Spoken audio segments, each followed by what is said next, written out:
আসসালামু আলাইকুম প্রিয় দর্শক, অন্য মঞ্চের আলাপচারিতায় আপনাদের সকলকে স্বাগত জানাচ্ছি।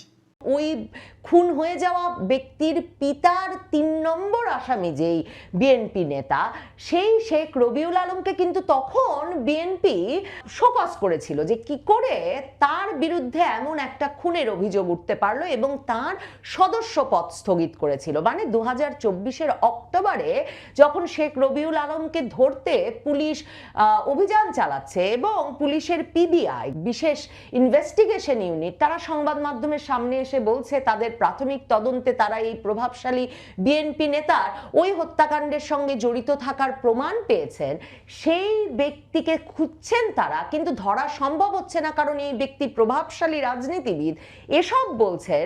তখন গা ঢাকা দিয়েছিলেন শেখ রবিউল আলম।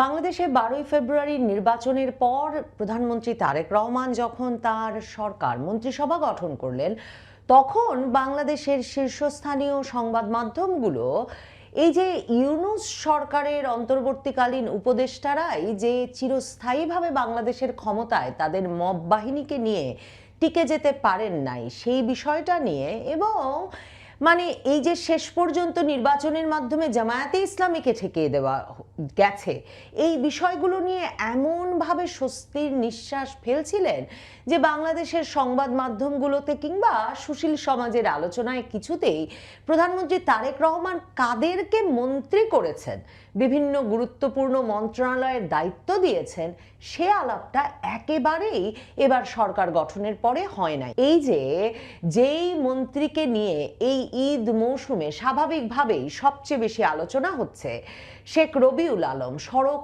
পরিবহন মন্ত্রণালয়, নৌ পরিবহন মন্ত্রণালয়, রেল মন্ত্রণালয়, তিনটি এহেন গুরুত্বপূর্ণ মন্ত্রণালয়ের দায়িত্ব একসঙ্গে তারেক রহমান শেখ রবিউল আলম ঢাকা 10 আসন থেকে নির্বাচিত বিএনপির এই সংসদ সদস্যকে দিয়ে দিয়েছেন।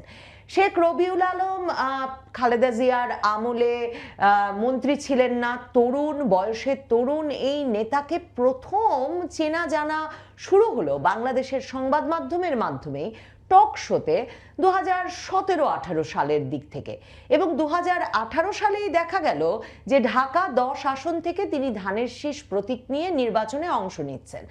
মানে তখন থেকেই এটা বুঝতে বাকি ছিল না যে ঢাকায় শেখ রবিউল আলম তারেক রহমানের অত্যন্ত ঘনিষ্ঠ এবং বিশ্বাসভাজন নেতা হয়ে উঠেছেন।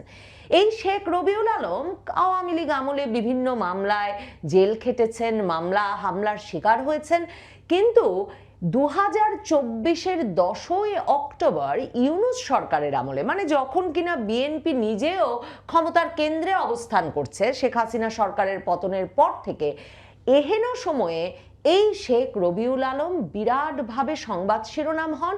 কিন্তু যেহেতু তিনি বিএনপির কোনো পরিচিত মুখ নন, মানে এবার তারেক রহমানের মন্ত্রণালয়ে যারা স্থান পেয়েছেন তাদের বেশিরভাগকেই কিন্তু আমরা সেভাবে চিনি না, কারণ এরা না খালেদা জিয়ার আমলের বর্ষিয়ান নেতা, খালেদা জিয়ার আমলে যারা মন্ত্রী মিনিস্টার হতেন তাদের আবার একটা বিরাট অংশ এমনকি জিয়ার আমল থেকে, প্রেসিডেন্ট জিয়ার আমল থেকে বিএনপির রাজনীতির সঙ্গে সম্পৃক্ত ছিলেন, বিএনপির রাজনীতিকে একরকমের গঠন করেছেন, প্রেসিডেন্ট জিয়ার সময়ে সরকারে ছিলেন, এবং তারপর খালেদা জিয়ার সঙ্গে একেবারে ঘনিষ্ঠভাবে রাজনীতি, রাজপথের আন্দোলন, বিএনপির রাজনীতিকে একরকমের ধরে রাখা, এসব দায়িত্ব পালনের মাধ্যমে প্রধানমন্ত্রী খালেদা জিয়ার আমলে কয়েক দফায় মন্ত্রী মিনিস্টারের পদ পেয়েছেন। কিন্তু এবার তারেক রহমান মোটামুটি যাদেরকে মন্ত্রী করেছেন তাদের ভেতরে এই বর্ষিয়ান নেতাদের সংখ্যা স্বাভাবিকভাবেই কমে এসেছে। তাদের অনেকে মৃত্যুবরণ করেছেন,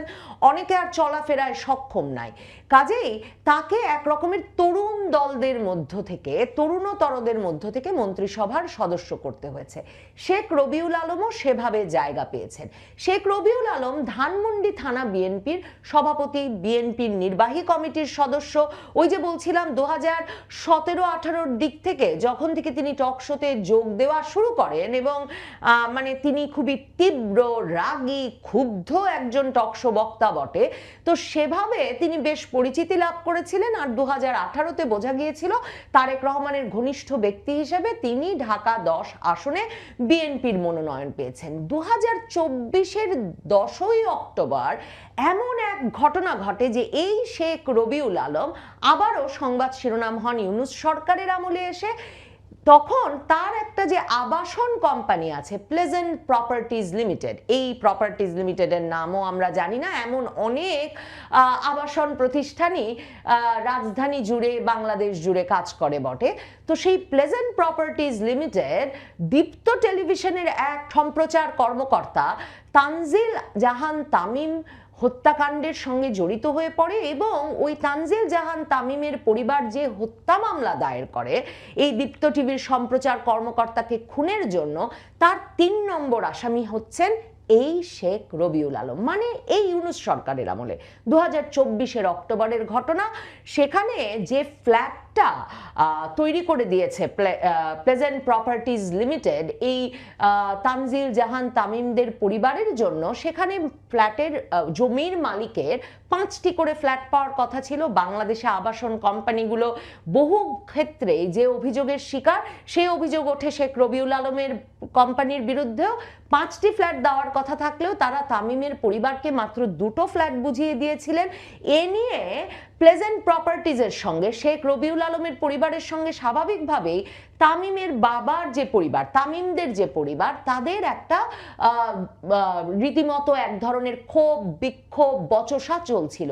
এরই প্রেক্ষিতে এই প্লেজেন্ট প্রপার্টিজ থেকে একদল লোক গিয়ে ওই বাড়িতে তামিমের ওপর আক্রমণ চালায় এবং তামিমকে পিটিয়ে হত্যা করে। আর তারপরেই তামিমের পিতা যে মামলাটি করেন তার পুত্র হত্যার জন্য, সেখানে প্লেজেন্ট প্রপার্টিজের ওই যারা গিয়ে উপস্থিত হয়েছিলেন তাদেরকে যেমন আসামি করেন, তেমনি 3 নম্বর আসামি করেন প্লেজেন্ট প্রপার্টিজের মালিক শেখ রবিউল আলমকে। মানে একটা ভয়াবহ অভিযোগের লোক, যেই ব্যক্তির বিরুদ্ধে এরকম একটা আবাসন কোম্পানি চালানোর এবং তার প্রেক্ষিতে খুন জখম করে ফেলার অভিযোগ আছে, এবং ওই খুন হয়ে যাওয়া ব্যক্তির পিতার 3 নম্বর আসামি যেই বিএনপি নেতা, সেই শেখ রবিউল আলমকে কিন্তু তখন বিএনপি শোকজ করেছিল যে কি করে তার বিরুদ্ধে এমন একটা খুনের অভিযোগ উঠতে পারলো, এবং তার সদস্য পদ স্থগিত করেছিল। মানে 2024-এর অক্টোবরে যখন শেখ রবিউল আলমকে ধরতে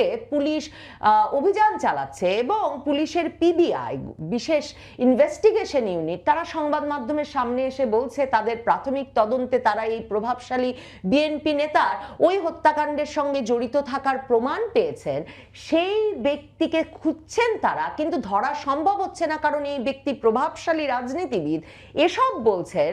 তখন গা ঢাকা দিয়েছিলেন শেখ রবিউল আলম, কিন্তু কয়েক মাস বাদেই ইউনূস সরকারের আমলেই হঠাৎ করে দেখা যায় সদস্য পদ যার স্থগিত, যার বিএনপিতে যাকে শোকজ করা হয়েছে খুনের মামলার আসামি হওয়ার জন্য, এবং যিনি কিনা ওরকম একটা আবাসন কোম্পানির মালিক, সেই ব্যক্তি টক শোতে এসে জোর গলায় বিএনপির পক্ষে বক্তব্য রাখছেন। তার মানে বিএনপির সঙ্গে কখন মিটমাট হয়ে গেল, বিএনপিকে তিনি কি বোঝালেন যাতে বিএনপি বুঝে ফেললো যে তিনি খুনের মামলার আসামি নন, আর তিনি ঠিক কি প্রভাব খাটিয়ে কি জাদু খাটিয়ে পুলিশ তাকে খুঁজছে একটা হত্যা মামলার 3 নম্বর আসামি হিসেবে, অথচ তিনি টক শোতে বক্তব্য রাখছেন, সেটা নিয়ে তখন কিছু অনলাইন সংবাদ মাধ্যমে কথাবার্তা হয়েছিল বটে। কিন্তু সে সময় এই শেখ রবিউল আলম যে ক্রমাগতভাবে প্রভাবশালী হয়ে উঠছেন বিএনপির রাজনীতিতে, এবং এসব 2-1টা খুনের মামলা যে তাকে কিছুতেই তার প্রভাব কমাতে কোনো ভূমিকা রাখতে পারে নাই, তার প্রমাণ মেলে যখন ঢাকা 10 আসনে তিনি বিএনপির মনোনীত প্রার্থী হন, মানে তারেক রহমানের মনোনীত প্রার্থী হন এমন গুরুত্বপূর্ণ একটা আসনে, এবং সেখানে তিনি যে নির্বাচনে তিনি যে হলফনামা দিয়েছেন সেখানে তিনি নিজেই লেখেন যে তার নামে 7টি ফৌজদারি মামলা আছে। এর আগেও তার নামে 28টা মামলা ছিল, কিন্তু সেগুলো থেকে অব্যাহতির প্রক্রিয়া চলছে। ধারণা করি ওই 28টা মামলা আওয়ামী লীগ আমলে হওয়া, কিন্তু 7টি ফৌজদারি মামলা থাকা এই ব্যক্তিটিকেই তারেক রহমান পছন্দ করেন ঢাকা 10 আসনের জন্য। মানে দীপ্ত টিভির সম্প্রচার কর্মকর্তার মৃত্যুর 1 বছর পেরোতে না পেরোতে এই শেখ রবিউল আলম আবারও বিএনপির শীর্ষস্থানীয় নেতা হিসাবে বেরিয়ে আসেন। তিনি নির্বাচনে জয়যুক্ত হন জামাত প্রার্থীকে কয়েক হাজার ভোটে হারিয়ে, এবং হলফনামায় তিনি যে উল্লেখ করেছেন সেখানে তিনি বলেছেন তিনি ব্যবসায়ী, বছরে 11.5 লক্ষ টাকার মতো রোজগার করেন। বুঝতেই পারছেন 11.5 লক্ষ টাকা রোজগার করে তো আর ঢাকায় সংসদ সদস্য পদে নির্বাচনও করা যায় না, এবং এত প্রভাবশালী মন্ত্রণালয়গুলো পাওয়ার নিশ্চয়ই ব্যবস্থা করা যায় না, এবং এতটা প্রভাবশালী হয়ে ওঠা যায় না যে ইউনূস সরকারের আমলেও তিনি খুনের মামলার আসামি থাকা অবস্থায় গ্রেফতার না হয়ে টক শো করে বেরিয়েছেন। এই শেখ রবিউল আলমকে সড়ক পরিবহন, নৌ পরিবহন, রেল মন্ত্রণালয়ের দায়িত্ব দেন তারেক রহমান। ক্ষমতায় আসার পরপরই ভাবা যায় খুনের আসামি থানা বিএনপির সভাপতি সেই ব্যক্তি তিনটি সবচেয়ে প্রভাবশালী মন্ত্রণালয়গুলোর মধ্যে অন্যতমগুলোর নেতৃত্ব পেয়েছেন। কি অভিজ্ঞতা থেকে পেয়েছেন তা জানা যায় না, তা বোঝা যায় না। বাংলাদেশের কোনো সংবাদ মাধ্যম সেসব অনুসন্ধানের চেষ্টা করেন না বটে, তবে তিনি ক্ষমতায় এসেই মানে মন্ত্রণালয়ের দায়িত্ব নিয়েই বলে বসেন, ভাইরাল হন যে তিনি সড়ক পথে চাঁদাবাজি হয় সেটা বিশ্বাস করেন না। একটা মিউচুয়াল আন্ডারস্ট্যান্ডিং এর মাধ্যমে মালিক সমিতি, শ্রমিক সমিতির জন্য যে চাঁদা সেটাকে তিনি সমঝোতা বলবেন, বাধ্য যেহেতু করা হয় না একে তিনি চাঁদা বলতে রাজি নন। এ নিয়ে টিআইবি আবার সমালোচনা করে বটে, কিন্তু তারাও মুখ খুলে বলে না যে কি করে খুনের মামলা চলমান থাকা অবস্থায় শেখ রবিউল আলম এমন একটি সরকারের নবগঠিত নির্বাচিত সরকারের তিনটি মন্ত্রণালয়ের দায়িত্ব পেলেন। এবং এবার ঈদ যাত্রায় যে ধরনের ভোগান্তি হয়েছে, মানে শেখ রবিউল আলম সংবাদ মাধ্যমের সামনে উপস্থিত হয়ে বলেছেন ভাড়া বাড়ালেই তিনি ব্যবস্থা নেবেন, কিন্তু সারা বাংলাদেশ জুড়ে যাত্রীরা অভিযোগ করেছেন যে দ্বিগুণ তিনগুণ ভাড়ায় তারা বাড়ি যেতে বাধ্য হয়েছেন। তিনি বলেছেন কোনো অব্যবস্থাপনা হলেই ব্যবস্থা নেবেন, কোনো অব্যবস্থাপনা যাতে না ঘটে সে ব্যবস্থা নেওয়া হয়েছে। কিন্তু যাত্রীরা দীর্ঘ যানজটে পড়েছেন, বাস স্টেশনে ঘন্টার পর ঘন্টা অপেক্ষা করেছেন বাস ছাড়ার জন্য। আর ঈদ যাত্রায় ভয়াবহ সব দুর্ঘটনার ঘটনা ঘটেছে বাড়ি ফেরার পথে। এবার বাড়ি থেকে আবার যখন ঢাকা, আবার যখন উল্টো গন্তব্যে মানুষ ফিরছেন তখনও দুর্ঘটনা শুরু হয়েছে। জামায়াতে ইসলামীর আমির তো রীতিমতো বলে বসেছেন সরকার যেভাবে অব্যবস্থাপনা এবং অনিরাপদ পরিবেশে মানুষকে বাড়ি পাঠিয়েছে সে নাকি এক মানবতা বিরোধী অপরাধ হয়ে গেছে। কিন্তু তারেক রহমান শেখ রবিউল আলমের মতো একজন ব্যক্তির উপর এতটা ভরসা করলেন কেন? শেখ রবিউল আলম কি করে তারেক রহমান নতুন প্রধানমন্ত্রী, নবনির্বাচিত প্রধানমন্ত্রীর এতটা ঘনিষ্ঠ হয়ে উঠলেন যে খুনের মামলাও তারেক রহমানকে না ঢাকা 10 আসনে তাকে মনোনয়ন দিতে কোনো বাধার সৃষ্টি করতে পারলো, না তিনি নির্বাচিত হয়ে আসবার পর মন্ত্রী করতে কোনো বাধার সৃষ্টি হলো এই খুনের মামলার আসামি হওয়ার কারণে শেখ রবিউল আলমের বিষয়ে। এই বিষয়গুলো সত্যি ভাবনার খোরাক জোগাতে বাধ্য। বিএনপি সরকার, নতুন সরকার, নবনির্বাচিত তারেক রহমান সরকার কি বিবেচনায় কোন ব্যক্তিকে কোন পদে বসাচ্ছেন, সেই পদগুলোতে তারা কেমন দায়িত্ব পালন করছেন, তারেক রহমান নতুন প্রধানমন্ত্রী কি সেদিকে নজর রাখছেন, নাকি এই ব্যক্তিদেরকে তিনি যেই কৃতজ্ঞতায় বা যেই সেবা পাওয়ার কারণে মন্ত্রী বানিয়ে বসেছেন এখন তার পক্ষে তাদের দিক থেকে এত সহজে মুখ ফিরিয়ে নেওয়া কঠিন।